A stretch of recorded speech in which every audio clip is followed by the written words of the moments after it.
इस फोटो में दिख रहे दोनों लोगों की बहुत सारी खासियत आप जानते होंगे। जैसे दोनों बहुत बड़बोले हैं, दोनों अमेरिकी सरकार की हाँ में हाँ मिलाने में आजकल सबसे आगे हैं और पैसे कमाने के लिए अपने देश और अपनी जनता सबका सौदा करने के लिए हर दूसरे दिन इधर उधर भागते रहते हैं। लेकिन इसके अलावा इन दोनों की सबसे बड़ी खासियत यह है कि इन दोनों के समय में ही खुद को दुनिया की नंबर 1 फोर्स कहने वाली पाकिस्तानी सेना एक नहीं बल्कि अपने तीन पड़ोसियों से जमकर पिटी है। अब तक आपने केवल भारत और ईरान से पाकिस्तानी सेना की पिटाई की तस्वीरें देखी होंगी, लेकिन आज की खबरों से पता चलता है कि पाकिस्तानी फौज अफगानिस्तान के लड़ाकों से लड़ने के काबिल भी नहीं है।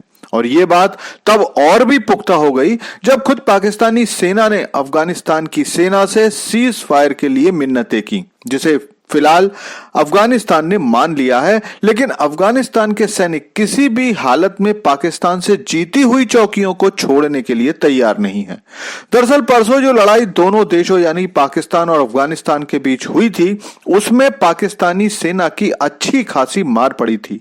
पाकिस्तानी सेना, जिसे लगता था कि अफगान तालिबान केवल गुरिल्ला युद्ध लड़ सकता है क्योंकि उसे कोई प्रोफेशनल ट्रेनिंग नहीं मिली है, उसकी सारी गलतफहमी दूर हो गई। अफगान तालिबान ने पूरी डूरंड लाइन पर पाकिस्तानी सेना की धुलाई की तो पाक सेना अपनी चौकियां छोड़ छोड़कर भाग रही थी। उसके बाद अफगान सेना चुप हो गई और डूरंड लाइन पर शांति हो गई।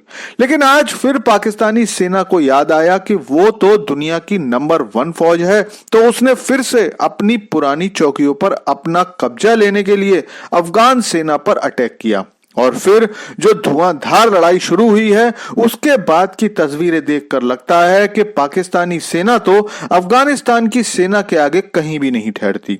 अफगान तालिबान ने अपने शहरों में पहुंचकर पाकिस्तानी सैनिकों की पैंटों का चौराहे पर प्रदर्शन किया। जिन लोगों को नहीं पता तो बता दूं कि सेनाएं जब सरेंडर करती हैं तो उनकी पैंट्स को जीत की निशानी के तौर पर दूसरा पक्ष ले जाता है और अफगान सैनिक ऐसी दर्जनों पैंट्स लेकर अपने शहरों में पहुंचे, जहां उनका जोरदार स्वागत किया गया। दरअसल सुबह के समय पाकिस्तानी सेना ने डूरंड लाइन के पास उन चौकियों पर दोबारा अपना कब्जा कायम करने की कोशिश की जिन्हें परसों रात तालिबान ने ले लिया था। इसके बाद फायरिंग हुई और जो झड़पें 2 चौकियों तक थीं, वो एक बार फिर पूरी डूरंड लाइन पर शुरू हो गई।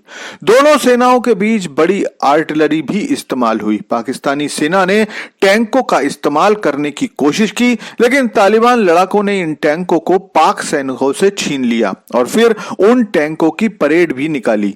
ये टैंक पाकिस्तानी सेना की शान समझे जाते हैं क्योंकि ये हाल फिलहाल में ही खरीदे गए थे। दोनों तरफ से बड़े हथियारों का इस्तेमाल किया गया, जिसमें दोनों तरफ के बहुत सारे लोग मारे भी गए। आश्चर्यजनक रूप से तालिबान ने पाकिस्तानी चौकियों पर ड्रोन से भी हमले किए, जो कि किसी को भी उम्मीद नहीं थी। लेकिन उसके बाद अफगान सेना ने जो किया, उसके बारे में किसी ने सोचा भी नहीं था। अफगान तालिबान ने रूस द्वारा दी गई स्कड मिसाइलों को निकाला और उसे सीमा पर तैनात करने की तैयारी की।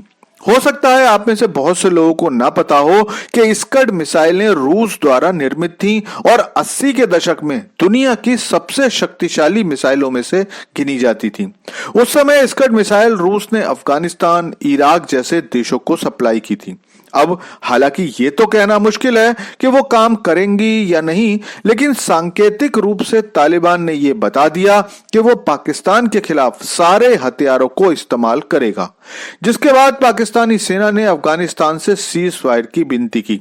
इस पोस्ट को देखिए, जिसमें तालिबान प्रवक्ता बता रहे हैं कि पाकिस्तानी सेना की डिमांड पर शाम 5:30 बजे से सीज फायर होगी, जिसके बाद पाकिस्तान ने अपनी 3 पड़ोसी ईरान, भारत और अफगानिस्तान से शांति की अपील करने का रिकॉर्ड बना लिया। और इसीलिए मैं कहता हूं कि पाकिस्तानी सेना केवल अपनी जनता से जीत सकती है, बाकी वो हर जगह हारती ही है।